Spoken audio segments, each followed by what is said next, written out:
everyone! Gemini is Google's most capable AI model. In the intro video, I showed you how to generate text from text input, and we also had a look at generating text from multimodal input. These were single-shot requests, which is great for many use cases.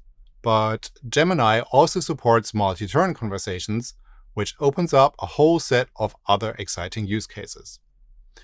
Most popular turn-based interactions are chat apps, and you might have seen and used some of them already.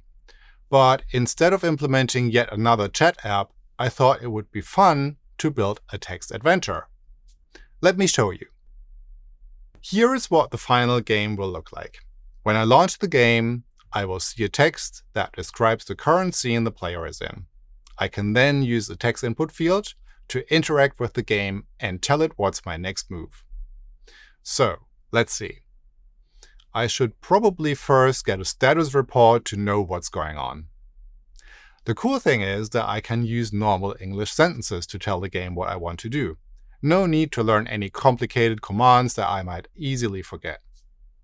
So, let me go and find out more about that hull breach. As you can imagine, this is a very open-ended way to play a game, and there are some really tough challenges you need to solve to implement a text adventure like this if you're building everything yourself. For example, you need to be able to parse the user's input and understand which action they want to perform. You also need to implement a representation of the world the game takes place in, all the different places the user can navigate to, all the objects and other characters they can interact with. Oh, and of course, you need to keep game state, things like the player's health or their inventory. So, a lot of things you have to implement.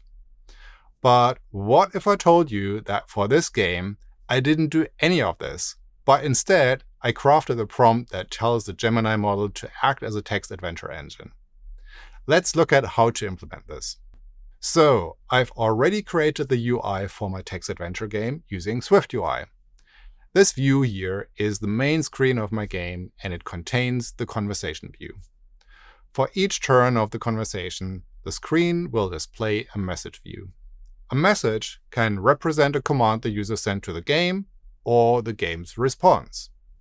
We can use this information to draw slightly different chat bubbles, like here in this preview. This makes it easier to follow the conversation between the player and the game. Coming back to the conversation view, let's take a look at how this view connects to the core of the game engine. Although, I should say, game engine is a grand word for what this really is, as you will see in a minute, as the model will take care of most of the heavy lifting. Okay, so here in the game engine, you can see that I've created an instance of generative model. This is the main class you will use to interact with the Swift SDK for Gemini. Before we can communicate with the Gemini model, we first need to initialize it. I've already done this in the initializer down here. To learn more about how to obtain an API key and how to add the Gemini SDK for Swift to your project, check out this intro video, which covers all the basics. So now that the model is configured and initialized, we can start communicating with it. Let's take a look at how you can chat with Gemini. If you've watched the intro video, you might recall that we used a method called generateContent to generate text from the user's input. However, for a turn-based conversation with the model, we need to use a slightly different approach. Why is that? Well, when using the generateContent method, you send a single prompt to the model. Since the generateContent method doesn't have the concept of a session, this prompt is the only context that the model has to generate its reply. So, if you tried to have some sort of chat with the model by calling generateContent, it would very quickly feel like talking to a person who's not paying attention to the conversation. Not only would that feel rather weird, it would also make keeping the state of the conversation impossible. In this particular example, it would make it impossible to finish the game because the model would forget about all the puzzles the player already solved. The good news is that the Gemini SDK provides a chat API that maintains the conversation history for you. To start a turn-based conversation with Gemini, you need to call the startChat method on the model instance.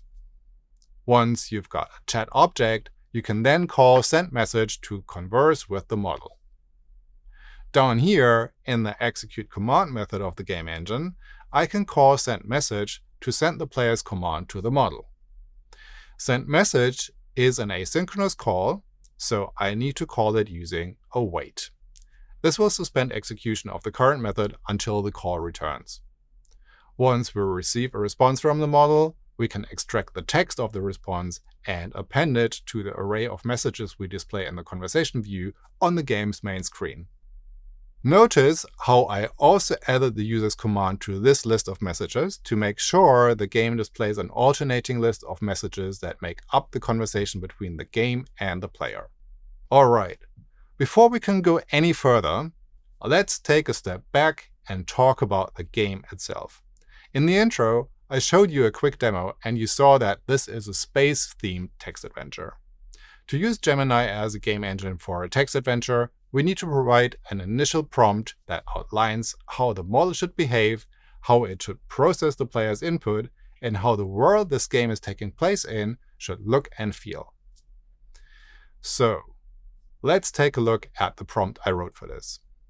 Here in the beginning of the prompt, I instruct the model to act as a game engine for text adventures. I also provide some details on how the player will interact with the model and how the model should respond. I then go on to describe the initial scene of the game, with the player waking up to a blaring alarm. Next, I define the challenges the player needs to solve. I also provide some possible starting actions. When playing the game, you will notice that the game will progressively reveal those actions to the player, depending on whether or not they come up with useful moves themselves. To make this game interesting, it has a couple of predefined endings, which I describe in the next section. Some of them are positive endings, and some of them are negative, and the player's character dies. The prompt ends with some instructions on the general vibe of the game. Great! So in the demo you saw that the game starts with a description of the opening scene. This means we need to send the game prompt to the model before the user can type their first command. We want to do this right after we've created the chat object. Let's call execute command with the game prompt in the start method, and then call it from inside the initializer right after we've created the chat object. Great! So let's take it for a spin. When the app launches, you will notice that it takes a while for the model responses to appear. And when they appear quite suddenly. Let's see how we can improve this. A common way to improve the UX of UIs that make use of generative AI is to use streaming and display the model's responses as they arrive. The Swift SDK for Gemini supports streaming, so let me show you how to implement this. I first need to change the call to sendMessage to use the streaming version of this call, sendMessageStream. This will return an async throwing stream that I can then iterate over asynchronously. So let me assign the stream to a new local variable, and then use for_try_await to iterate over it. What this loop does is to call the body of the loop for every new chunk that the model sends to the stream. All I need to do now is to aggregate those chunks into the final output. So I will first get the text property from the chunk, and now the last step is to assign this to the content property of the message I display in the chat message view. To do this, I will first add an empty message to the array of messages before I start listening to the stream. Then, inside the loop, I get a reference to the last element of the array, which is my empty message, and then append the chunk text to the content property. And finally, I can remove this piece of code here. Let's give it a try. And already when the game starts, we can see that this is a lot better. I can follow along as the response from the model arrives. Let me type a command and wait for the response. Nice. This works much better than before, and you can see how using the streaming API makes for a much better user experience. And that's how you can use the chat API to implement turn-based conversations with Gemini. If you're building a chat-based UI, I would recommend using the streaming API. This improves the user experience a lot. By the way, there is also a streaming version of Generate Content that works in the same way.